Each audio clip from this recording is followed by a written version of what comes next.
अस्सलाम वालेकुम everyone, welcome to my YouTube channel job updates. तो आज की न्यू वीडियो जो है वो दोबारा से गवर्नमेंट जॉब के लिए जो कि अनाउंस हुई हैं सीट्स। तो ये सबसे पहली बात तो ये है कि जो सबसे इम्पॉर्टेंट चीज़ है, ये परमानेंट गवर्नमेंट जॉब्स है। आजकल जो भी जॉब्स आ रही हैं ना वो कॉन्ट्रैक्ट बेस पे है, 3 ईयर कॉन्ट्रैक्ट और 5 ईयर कॉन्ट्रैक्ट, और फिर बाद में वो एक्सटेंडेबल हो जाता है। लेकिन ये जो है परमानेंट जॉब है, ठीक है। जॉब का टाइटल क्या है? असिस्टेंट इलेक्शन कमिश्नर, ठीक है। और ये 17th ग्रेड की जॉब है। अब देखते हैं कि इसके लिए कौन सी क्वालिफ़िकेशन रिक्वायर्ड है, इसकी नंबर ऑफ़ सीट्स कितनी है, इसका अप्लाई करने का जो प्रोसीजर है वो क्या है। तो चलें शुरू करते हैं। तो इसके लिए सबसे पहले रिक्वायरमेंट ये है कि जो भी अप्लाई करेगा वो पाकिस्तान का नेशनल हो, ठीक है, पाकिस्तान की नेशनलिटी हो उसके पास। दूसरी बात ये है कि असिस्टेंट इलेक्शन कमिश्नर की जॉब है 17 स्केल की है। और क्वालिफ़िकेशन और एक्सपीरियंस जो इसके लिए रिक्वायर्ड है, सबसे पहले अच्छा इसमें ना 3-4 सेट्स हैं। तो फर्स्ट सेट के अकॉर्डिंग आपने एमए किया हो या एमएससी की हो सेकेंड डिवीज़न में किसी भी सब्जेक्ट में, ये फर्स्ट सेट। सेकंड सेट की बात की जाए तो आपने बीए ऑनर किया हो या बीएससी ऑनर किया हो, या आपने बीकॉम ऑनर किया हो सेकेंड डिवीज़न के साथ, या फिर आपने एलएलबी किया हो 5 ईयर वाला सेकेंड डिवीज़न के साथ। ये था सेकंड सेट।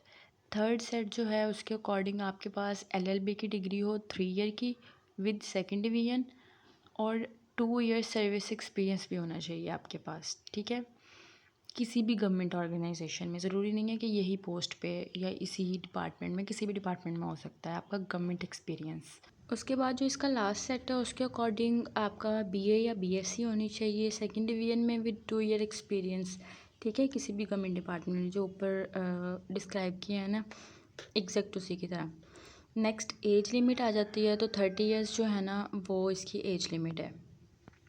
5 ईयर जो है वो एज रिलैक्सेशन जो है वो दी जा सकती है। नंबर ऑफ़ पोस्ट की बात की जाए तो वो 27 है, मतलब अच्छी खासी पोस्ट है।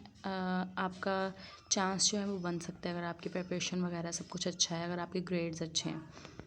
नेक्स्ट अगर सीट्स की बात की जाए तो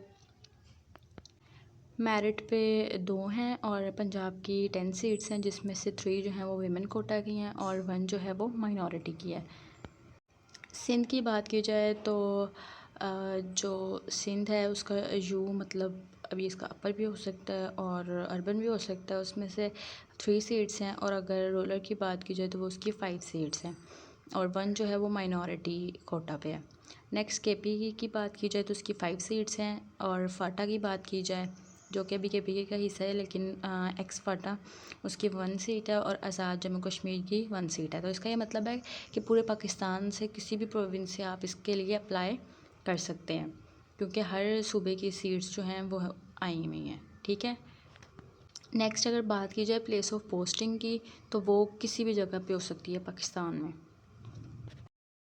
नेक्स्ट जो सबसे इम्पॉर्टेंट चीज़ है कि आपने अप्लाई कहाँ से करना है, तो वो जो ईसीपी की वेबसाइट है ऑनलाइन रिक्रूटमेंट सिस्टम की, आपने वहाँ से अप्लाई करना है। इसका जो लिंक है ये मैं डिस्क्रिप्शन में भी दे दूँगी और यहाँ पे एडवर्टीज़मेंट में भी दिया हुआ है www.ecp.gov.pk, ठीक है, या फिर jobs.ecp.gov.pk, ये इनकी वेबसाइट्स हैं, यहाँ से आप ऑनलाइन अप्लाई कर सकते हैं। Within 20 days of printing of advertisement in the newspaper. अच्छा ये कुछ दिन पहले ही, आई थिंक 2 से 3 दिन पहले ही आई है, तो अभी इसके हैं कुछ दिन, तो आप अप्लाई कर सकते हैं। अच्छा इसमें दूसरा ये है कि आपने ऑनलाइन भी अप्लाई करना है और आपने हार्ड फॉर्म में अपनी एप्लीकेशन जो है वो भी सबमिट करवानी है, ठीक है। अब जो हार्ड कॉपी आपने देनी है ना वो सिर्फ एप्लीकेशन ही देनी है, उसके साथ साथ और कौन सी चीज़ें हैं वो भी मैं आपको 1 बाय 1 बताती हूँ। आपने सबसे पहले वो एप्लीकेशन देनी है, साथ में अपनी जो अपडेटेड सीवी है वो देनी है, जो अटेस्टेड कॉपीज़ हैं आपकी एजुकेशनल मतलब उसमें आपकी मैट्रिक की आ जाएगी, आपके उसके बाद इंटर की, आपके जो बीए या फिर एलएलबी जो भी मतलब आपकी प्रिस्क्राइब्ड क्वालिफ़िकेशन थी ना, उसकी जो भी कॉपीज़ है ना अटेस्टेड कॉपीज़ वो आपने भेजनी है। देन उसके बाद एक्सपीरियंस सर्टिफिकेट जो है वो भी आपने इंक्लूड करना है अगर आपके पास है कोई। जैसा कि मैंने बताया आपको ऑलरेडी क्वालिफ़िकेशन और एक्सपीरियंस में 2-3 सेट्स में आपको एक्सपीरियंस भी चाहिए था, ठीक है। तो वो एक्सपीरियंस लेटर जो है वो भी आपने साथ में अटैच करना है। आपका CNIC होना चाहिए, 1 रीसेंट पासपोर्ट साइज़ पिक्चर होनी चाहिए, डोमिसाइल होना चाहिए, ठीक है, कि आपका किस जगह का डोमिसाइल है, आपके वो डोमिसाइल की भी अटेस्टेड फॉर्म होनी चाहिए। अच्छा, ये जो इन्होंने एड्रेस दिया हुआ है पोस्ट ऑफिस बॉक्स नंबर 1418 पे आपने ये भेजना है। और ये 30 डेज़ के अंदर अंदर, मतलब उन्होंने पहले क्या बोला है कि 20 डेज़ के अंदर अंदर आपने ऑनलाइन एप्लीकेशन देनी है, और 30 डेज़ के अंदर अंदर आपने ये हार्ड फॉर्म जो है, ये उनका जो प्रेस्क्राइब्ड उन्होंने अपना लिंक दिया हुआ है, एड्रेस दिया हुआ है, आपने वहाँ पे भेजनी है, ठीक है, विदिन 30 डेज़।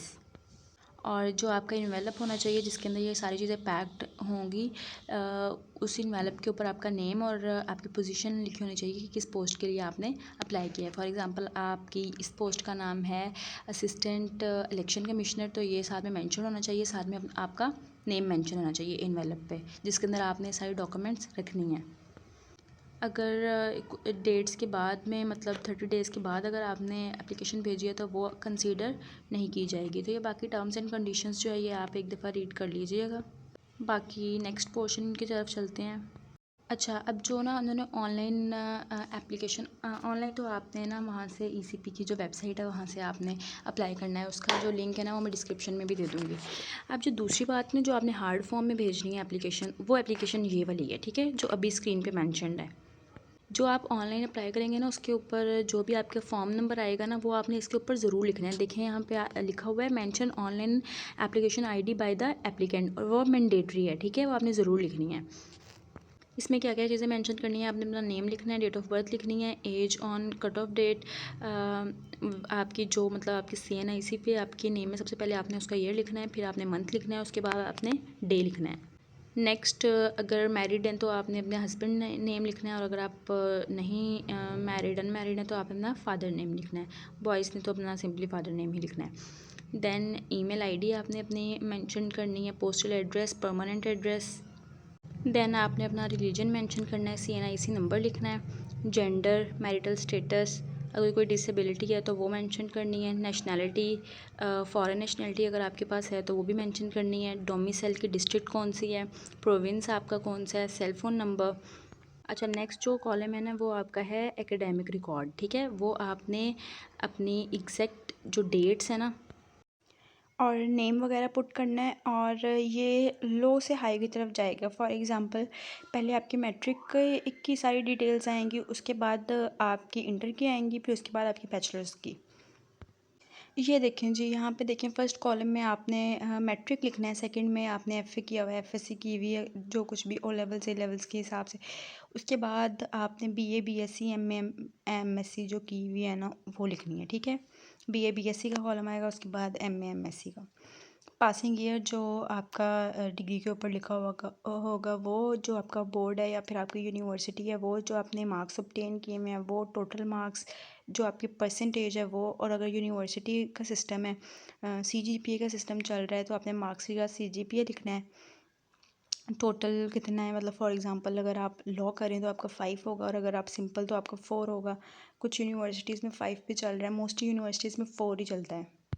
उसके बाद आपने अपने मेजर सब्जेक्ट ऑफ स्टडीज़ लिखने हैं। देन नेक्स्ट आ जाता है प्रोफेशनल एक्सपीरियंस, आपकी कौन सी पोस्ट थी, उसका एग्जैक्ट नेम, कौन सी ऑर्गेनाइजेशन में थी, ऑर्गेनाइजेशन गवर्नमेंट थी, सेमी गवर्नमेंट थी, प्राइवेट थी या ऑटोनॉमस थी।